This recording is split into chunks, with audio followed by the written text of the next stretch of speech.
Yo l'équipe, j'espère que vous allez bien. On se retrouve aujourd'hui pour une nouvelle vidéo ranked HDVC sur Clash of Clans. Cette fois-ci sur le petit compte qui est, comme vous le voyez, en Titan 27. Cette vidéo aura plutôt un format explicatif que la dernière fois. Cette fois-ci, je parlerai pendant les replays pour vous expliquer à peu près comment je réfléchis et comment je joue la composition.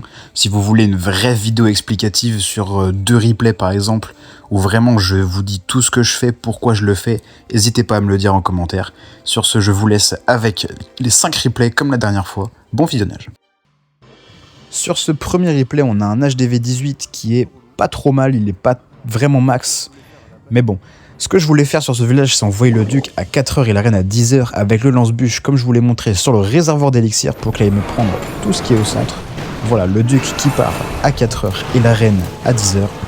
Ce que je voulais tomber principalement, c'était soit les cracheurs de feu, soit la monolithe. Ce que j'ai fait, c'est que j'ai tombé du coup la monolithe, c'était ce que je pouvais faire de mieux.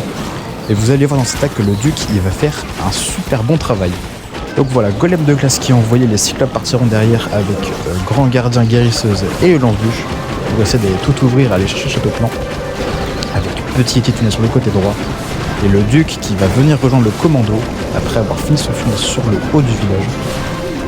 Et vous allez voir, le duc il m'a fait un travail de fou sur ce village parce que là vous le voyez, il va redescendre avec les cyclopes et ce qu'il va faire après, c'est qu'il va aller chercher la tour vengeuse. Là vous le voyez, il part sur l'Arc-X et c'est sa pro-sensible, la tour vengeuse.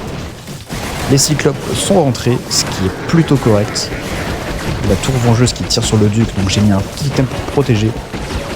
Avec la fournaise sur le côté droit pour essayer de finir le laboratoire pour pas que les cyclopes reviennent.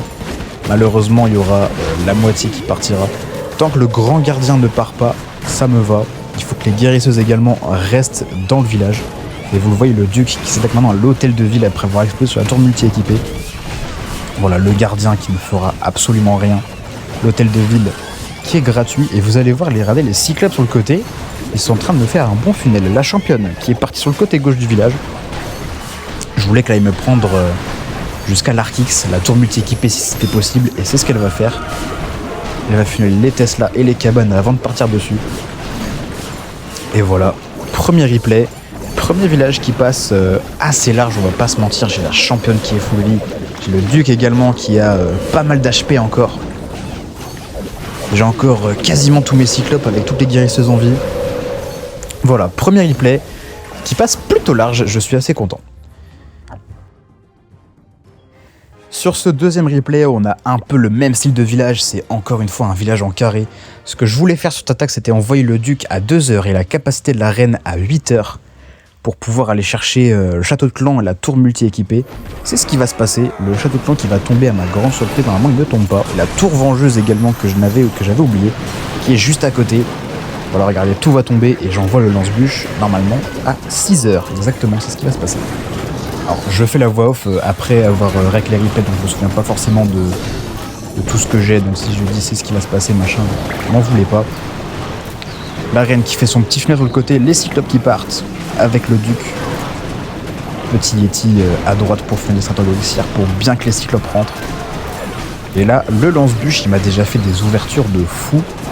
Tout le village est ouvert, les cyclopes ont accès absolument à tout. Faut juste faire gaffe aux bûcheurs parce que c'est franchement le gardien qui embête le plus les cyclopes. Parce qu'il peut taper les guérisseux qui sont derrière et ça, c'est pas ce qu'on veut. Le duc qui va mourir un peu au pire endroit, il fait pas une value de fou avec le cœur de feu. C'est pas dramatique. La championne que j'ai envoyée sur le bas, qu'elle aille me prendre l'Arc-X. C'est un peu ce que je voulais qu'elle aille me prendre, c'est qu'elle me fasse du funnel dans tout le compartiment de l'Arc-X. Et vous voyez les cyclopes qui sont au centre, qui sont en train de tout casser. Le cracheur de feu qui focus, mais ça c'est pas vraiment une défense qui est, on va dire, embêtante pour les cyclopes. Parce que ça en focus 2 maximum, donc 2 c'est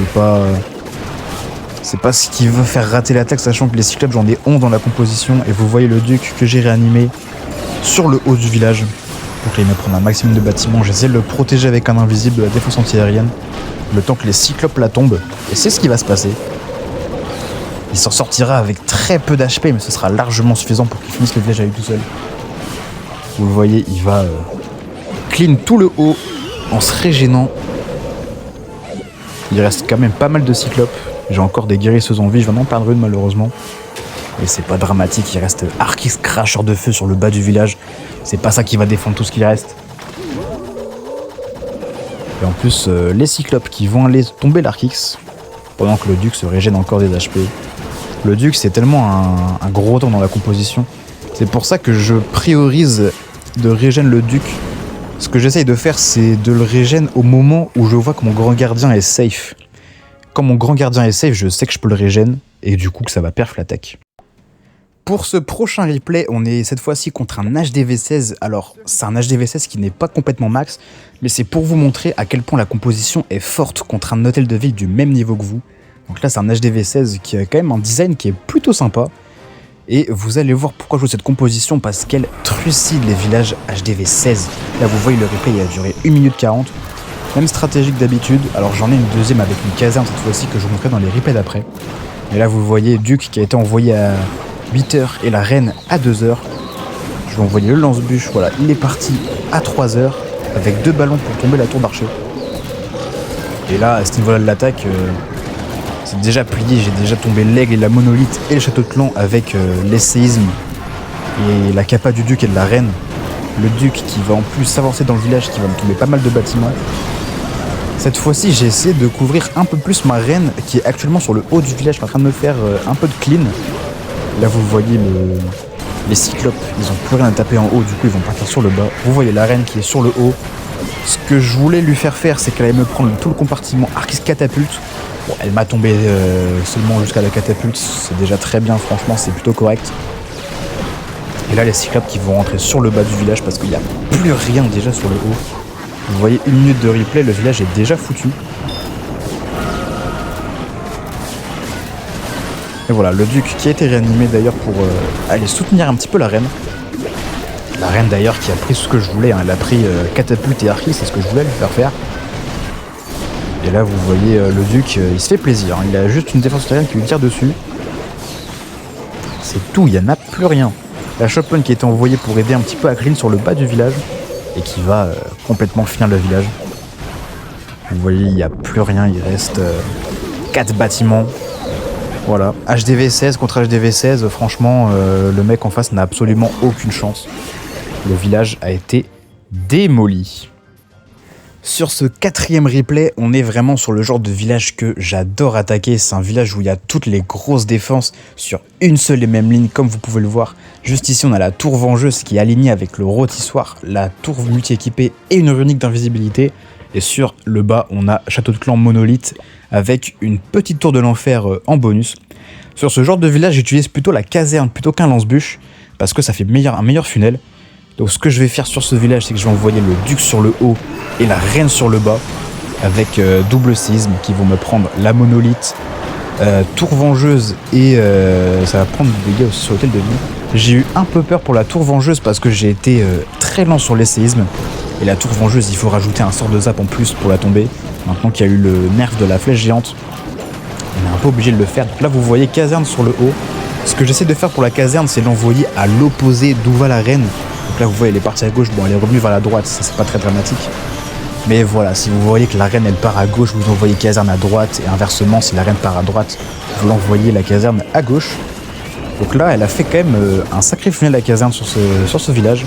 J'ai pu envoyer les cyclopes assez tranquillement dans le centre du village. Vous voyez, ils sont déjà rentrés, le duc qui s'est en plus de ça occupé du gardien. Ça, je trouve ça vraiment trop fort quand le duc peut 1v1 aussi facilement le gardien. Le sort de saut qui est parti. Et là, vous voyez, j'ai le duc sur le bas du village qui est juste ici, qui peut aller me prendre souffleur catapulte et faire encore plus de funnels. Donc ce que je vais faire sur ce village, c'est que je vais envoyer la championne sur le haut parce qu'il y a plus de défense à aller chercher.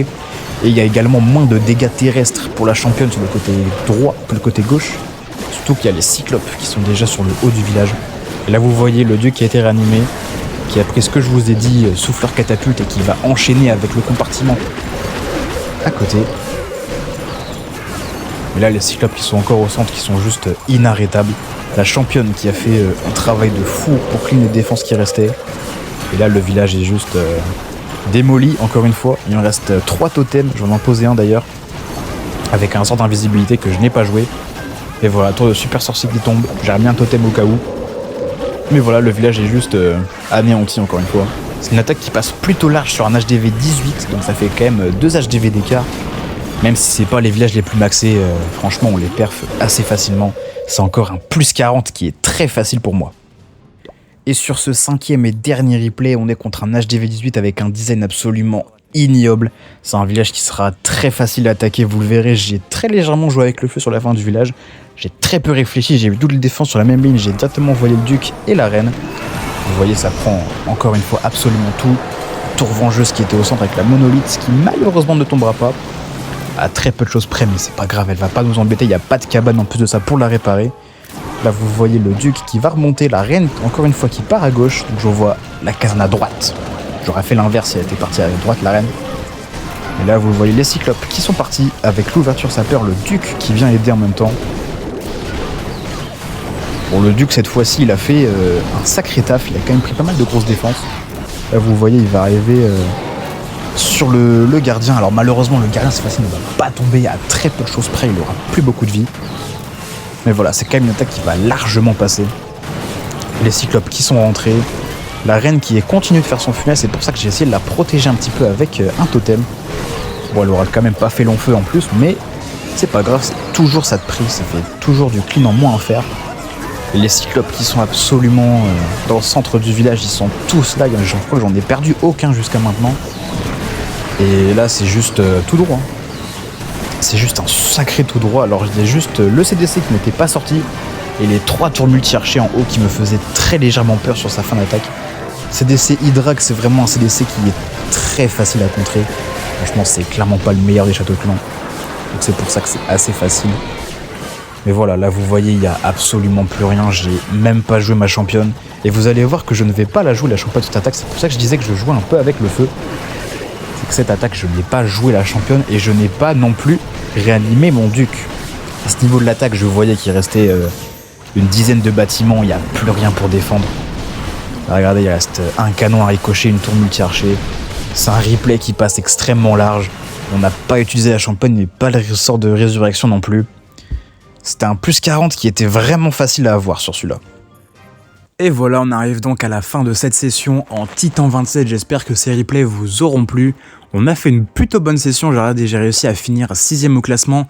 Malheureusement, il y a un 85 et un 70% qui font un peu chier. Sinon, globalement, c'est plutôt des grosses attaques avec soit des perfs, soit des 2 étoiles très gros pourcentage. En défense, je m'en sors plutôt bien aussi. Vous le voyez, on a pris seulement 2 perfs en HDV 16, ce qui est quand même pas trop mal. Vous voyez, on a 66 trophées des premiers. C'est globalement une bonne session, j'attends encore quelques défenses, la ligue se termine lundi. Actuellement où je fais le replay c'est dans 2 jours. Mais voilà, toujours avec la même composition, je vous la raffiche à l'écran. Ce qu'il vous faut principalement dans cette composition à max en premier niveau des équipements, ce sera le jetpack et le géant. Ne faites pas de comme moi sur ce compte, n'ayez pas un géant qui est très bas niveau contrairement au jetpack qui est quasiment max. Mais regardez, mon géant, il est vraiment très bas level, vous voyez il est que niveau 14. Essayez de le max aussi le plus vite possible. N'hésitez pas à me dire non plus si vous voulez une vidéo explicative sur comment jouer la composition. Et sur ce, je vous retrouve lundi pour la prochaine vidéo en Dragon 30.